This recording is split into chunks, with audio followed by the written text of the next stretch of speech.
Hello guys, இன்றைக்கி நம்ம சேனலில் என்ன ரெசிபி பார்க்க போகிறோன்னா ஒரு சூப்பரான கேரளா டிஷ் பீட்ரூட் பச்சடி ரெசிபி தான் பார்க்க போகிறோம். அதுக்கு முன்னாடி சேனல் இன்னும் சப்ஸ்கிரைப் பண்ணலைன்னா சப்ஸ்கிரைப் பண்ணிக்கோங்க. வாங்க வீடியோக்குள்ளே போகலாம். இது வரைக்கும் நம்ம எல்லாருமே வெங்காய பச்சடி சாப்பிட்ருப்போம், கேரட் போட்டு சாப்பிட்ருப்போம், கிரேப்ஸு மாதுளை இதில் கூட பச்சடி செஞ்சு சாப்பிட்ருப்போம். ஆனால் கேரளாவில் டிஃப்ரெண்ட்டாக பீட்ரூட் வச்சு பச்சடி செய்வாங்க. இது பார்த்திங்கன்னா ஓணமுக்கு மெயினாக செய்வாங்க. இதை எப்படி செய்கிறதுன்றதான் இந்த வீடியோவில் பார்க்க போகிறோம். வாங்க வீடியோக்குள்ளே போகலாம். இதுக்கு ஃபஸ்ட்டு நான் 2 பீட்ரூட் எடுத்திருக்கேன். இதில் இருக்க தோலை ஃபஸ்ட்டு ரிமூவ் பண்ணிக்கலாம். ரிமூவ் பண்ணிவிட்டு தோல் சீவிட்டு இந்த மாதிரி துருவி எடுத்துக்கலாம். பீட்ரூட் எல்லாமே நீங்கள் பெருசு பெருசாகவும் துருவலாம், இல்லை இந்த மாதிரி சின்ன சின்னதாகவும் துருவலாம். அது உங்கள் இஷ்டம் தான். நீங்கள் எப்படினாலும் துருவி எடுத்துக்கலாம். அப்படி இல்லைனா இதை நீங்கள் அரைச்சி எடுக்கிறதுனாலும் கூட அரைச்சி எடுத்துக்கலாம். இப்போ பார்த்திங்கன்னா நான் துருவி எடுத்திருக்கேன். துருவும் போது நல்லா டேஸ்ட்டு நல்லாயிருக்கும். ஸோ நான் துருவி எடுத்திருக்கேன்.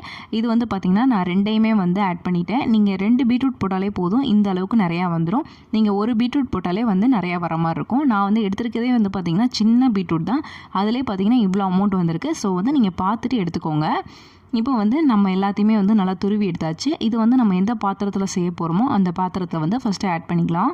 இதுக்கு பார்த்திங்கன்னா நான் 1/2 டீஸ்பூன் அளவுக்கு சால்ட் ஆட் பண்ணியிருக்கேன். நீங்கள் 1 டீஸ்பூன் ஆட் பண்ணுறதுனால ஆட் பண்ணிக்கோங்க. லாஸ்ட் ஆட் பண்ண தேவையில்லை. இப்போ நான் இதுக்கு ஃபஸ்ட்டு உப்பு ஆட் பண்ணிவிட்டு ஒரு கப் அளவுக்கு மட்டும் தண்ணி ஆட் பண்ணிக்கிறேன். தண்ணி ஆட் பண்ணிவிட்டு இது ஒரு 10 நிமிஷம் நல்லா வேக வச்சு எடுத்துக்கலாம். இது இப்போ வெந்துட்டு இருக்க கேப்பில் நம்ம ஒரு மசாலா அரைச்சி எடுத்துக்கலாம். ஒரு மிக்ஸி ஜாரில் 1/2 கப் அளவுக்கு தேங்காய், 2லேருந்து 3 பச்சை மிளகாய், 1 டீஸ்பூன் சீரகம், 2 துண்டு இஞ்சி, ஒரு 1/2 கப் அளவுக்கு தண்ணி ஆட் பண்ணி நல்லா பேஸ்ட்டு மாதிரி நல்லா ஃபைனாக அரைச்சி எடுத்துக்கோங்க. இப்போ பார்த்திங்கன்னா பீட்ரூட் நல்லா வெந்துருச்சு. இதில் நம்ம அரைச்சி வச்சுருக்க பேஸ்ட்டை ஆட் பண்ணிக்கலாம். ஆட் பண்ணிவிட்டு நல்லா மிக்ஸ் பண்ணிக்கோங்க.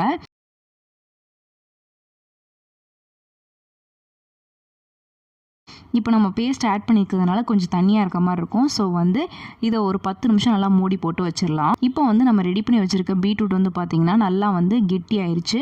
இப்போ பீட்ரூட்டும் நம்ம ஆட் பண்ணியிருக்க பேஸ்ட்டும் நல்லா கெட்டியாகணும். அந்த மாதிரி ரெடியான பின்னாடி ஸ்டவ் ஆஃப் பண்ணிவிட்டு இறக்கிடலாம். இப்போ இன்னொரு பவுலில் 1/2 கப் அளவுக்கு தயிர் ஆட் பண்ணிக்கோங்க. தயிர் கெட்டியாக இருக்கணும், அப்போனா தான் பச்சடிக்கு நல்லாயிருக்கும்.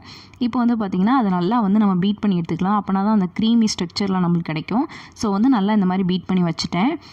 எப்போவுமே நீங்கள் தயிர் ஆட் பண்ணும் போது நல்லா ஸ்டவ் ஆஃப் பண்ணிவிட்டு ஹீட் கொஞ்சம் கம்மியாக இருக்கணும். அப்படின்னா தான் தயிர் தெரிஞ்சு போகாமல் இருக்கும். ஸோ நான் பீட்ரூட் ரெடி பண்ணிவிட்டு ஆஃப் பண்ணிட்டேன். ஆஃப் பண்ணிவிட்டு கொஞ்சம் நேரம் கழிச்சு தான் நான் தயிர் ஆட் பண்ணுறேன். தயிர் ஆட் பண்ணிவிட்டு நல்லா மிக்ஸ் பண்ணிக்கலாம். இப்போ உப்பு செக் பண்ணிவிட்டு உங்களுக்கு எவ்வளோ தேவையோ அந்த அளவுக்கு ஆட் பண்ணிக்கோங்க. நான் திரும்ப 1/2 டீஸ்பூன் அளவுக்கு ஆட் பண்ணியிருக்கேன். நீங்கள் முன்னாடியே எக்ஸ்ட்ரா சேர்த்து ஆட் பண்ணியிருந்தீங்கன்னா ஆட் பண்ண தேவையில்லை. இப்போ பார்த்திங்கன்னா நல்லா மிக்ஸ் பண்ணி விட்டாச்சு. பீட்ரூட் பச்சடியில் பீட்ரூட் பச்சையாக போடலாமா அப்படின்னு கேட்டிங்கன்னா போடலாம். ஆனால் கேரட் மாதிரி பீட்ரூட் பச்சையாக சாப்பிடும்போது நல்லா இருக்குமான்னு எனக்கு தெரியல. ஸோ நான் நல்லா வேக வச்சுட்டு அதுக்கப்புறம் கொஞ்சம் ட்ரை ஆன பின்னாடி நான் ஆட் பண்ணியிருக்கேன்.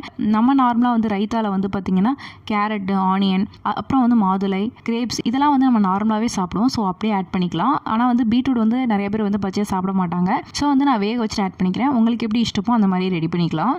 இப்போ பார்த்திங்கன்னா நான் இன்னொரு பவுலில் இதெல்லாம் ட்ரான்ஸ்ஃபர் பண்ணிட்டேன். இப்போ ஒரு தாளிப்பு ரெடி பண்ணிக்கலாம். ஃபஸ்ட்டு தேங்காய் எண்ணெய் ஆட் பண்ணிக்கலாம், ஒரு 3 டீஸ்பூன். அதுக்கப்புறம் 1 டீஸ்பூன் அளவுக்கு கடுகு, கொஞ்சமாக கருவேப்பிலை.